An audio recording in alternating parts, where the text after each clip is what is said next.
নমস্কার সবাইকে শুভ নববর্ষের অনেক অনেক প্রীতি শুভেচ্ছা এবং অভিনন্দন।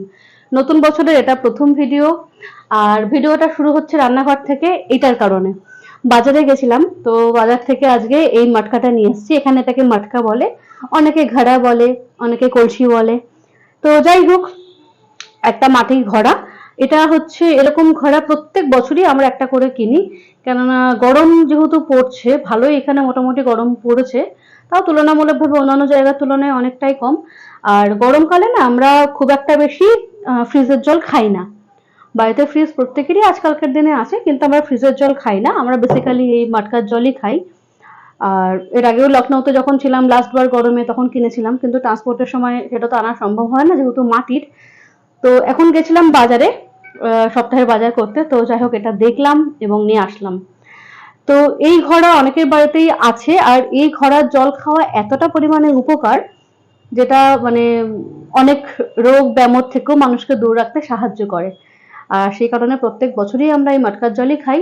এবছরও নিয়ে আসলাম। আর এটা ন্যাচারালি প্রত্যেকটা বাড়িতে জানে, প্রত্যেকটা মানুষ জানে কিভাবে এটাকে ইউজ করতে হয়, কিভাবে এটাকে পরিষ্কার করতে হয়। তবুও আমি বেসিক কিছু জিনিস ইনফরমেশন দেওয়ার জন্য আজকে এই ভিডিওটা করছি। তো সব থেকে প্রথম যেটা ইম্পর্টেন্ট সেটা হচ্ছে এই ঘড়া যখন পরিষ্কার করা হবে ভেতরে হাত ঢোকানো যাবে না, কোনোভাবেই ভেতরে হাত ঢোকানো যাবে না, এবং জলটা বেশি ঠান্ডা করার জন্য ভেতরে বরফ দেওয়া যাবে না। যদি হাত ঢুকিয়ে জল পরিষ্কার মানে এই ঘড়াটা পরিষ্কার করা হয় তাহলে কিন্তু ঘড়ার জল খুব একটা বেশি ঠান্ডা হবে না।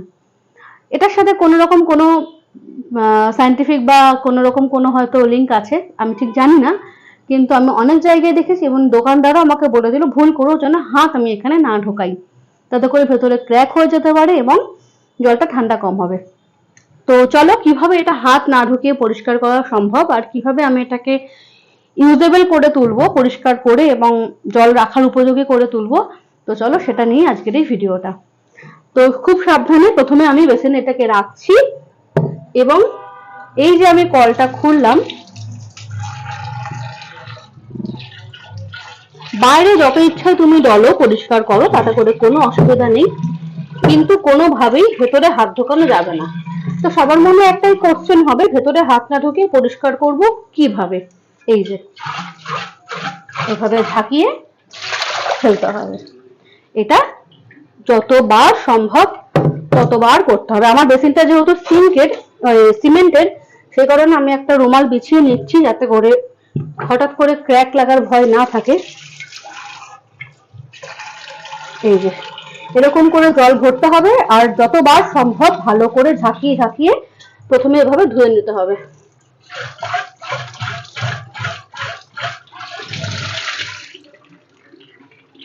এভাবে মোটামুটি আমি 8 থেকে 10 বার প্রথমে ধুয়ে নেব। 8 থেকে 10 বার প্রথমে ধুয়ে নিই, তারপরে তোমাদেরকে দেখাচ্ছি নেক্সট প্রসিডিউরটা কি আছে। আজ 5 বছর হয়ে গেল, এই 5 বছর ধরে কিন্তু আমরা এই ঘড়ার জলই খাচ্ছি। প্রত্যেক গরমে একটা করে আমরা কিনি। যখন এমপিতে থাকতাম বেসিক্যালি এই জিনিসটা শিখেছি এমপি থেকেই, কেননা এমপিতে প্রত্যেকটা মানুষ এই ঘড়ার জল খায়।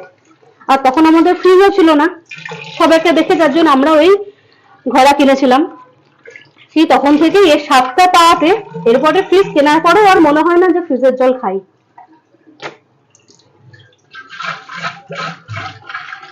চলো আমি এবার এটাকে ভালো করে ধুয়ে নিই, মোটামুটি 7-8 বার, তারপরে দেখাচ্ছি। এটা 7-8 বার ধোয়া হয়ে গেছে। এবার এর মধ্যে আমি আবার কিছুটা জল ভরবো এবং এর মধ্যে দেবো হচ্ছে লবণ। এটা একদম সিম্পল সাদা লবণ, যেটা আমি অন্যান্য কাজে ইউজ করি, খাওয়ার লবণ নয়, এমনি নর্মাল একটা সস্তার যে করে লবণ, সেটা আমি এবার এর মধ্যে দেবো। মোটামুটি অনেকটা ভরে গেছে, এই যে বেশ কিছুটা আমি লবণ দিয়ে দিলাম। এবার আরেকবার এটাকে ঝাঁকাতে হবে।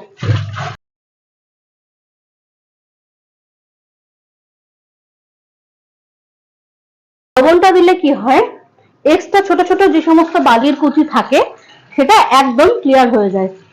তবে এখান থেকে এই প্রথম আমি ঘড়া কিনলাম, এর আগে যত জায়গা থেকে কিনেছি বা যতবার কিনেছি অনেক বেশি নোংরা ডাস্ট থাকে। এটা সত্যি খুব ভালো কোয়ালিটির আমরা পেয়েছি এবং একদম ভেতরটা পরিষ্কার, খুব মানে নোংরা বেরোলো না। তো তো যাই হোক, এই যে লাস্ট বার আমি এবার ভালো করে এটাকে ধুয়ে নিলাম। এবার হচ্ছে নেক্সট প্রসিডিওর। এর সাথে একটা ঢাকনাও দিয়েছে, যেটা আমি ভালো করে আবার ধুয়ে নেব। আচ্ছা, নেক্সট লাগবে একটা বালতি। এবার বালতির মধ্যে আমি এটাকে এবার বসিয়ে দিলাম। ওকে, এবার এই পুরো বালতিটাকে ভরে ফেলতে হবে উইথ মটকা, মানে এই ঘরের ভেতরটাও ভরতে হবে, বাইরেটাও পুরোটা ভরতে হবে, এবং সারা রাতের জন্য এইভাবে এটাকে রেখে দিতে হবে। তাতে করে সারা রাতের জন্য যদি আমি এটাকে রেখে দিই, তাহলে এটা মোটামুটি যতটা জল সোক করার করে নেবে। যেরকম আমরা বাড়িতে কালী পুজোর সময় যখন প্রদীপ আনি, প্রদীপও কিন্তু আমরা তাই করি, সারাটা মানে মোটামুটি 2-3 ঘন্টা এরকম জলের মধ্যে ভিজিয়ে রাখি, বা অনেকে আছে সারা রাত ভিজিয়ে রাখে, তাতে করে তেলটা একটু কম টানে বা প্রদীপের জিনিসটাও ভালো থাকে। তো ঠিক সেরকম ভাবে এটা আমি করছি।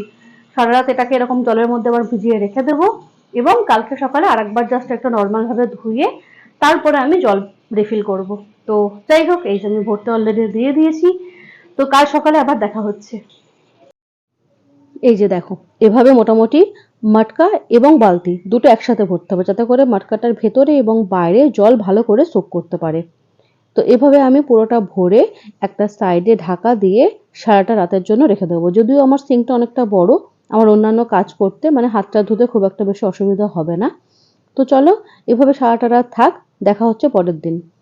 পরের দিন সকালে চলে এসেছি, দেখো মোটামুটি খুব একটা বেশি জল কিন্তু সোক করেনি, যেহেতু মটকাটার কোয়ালিটি আগেই বলেছি বেশ ভালো ছিল।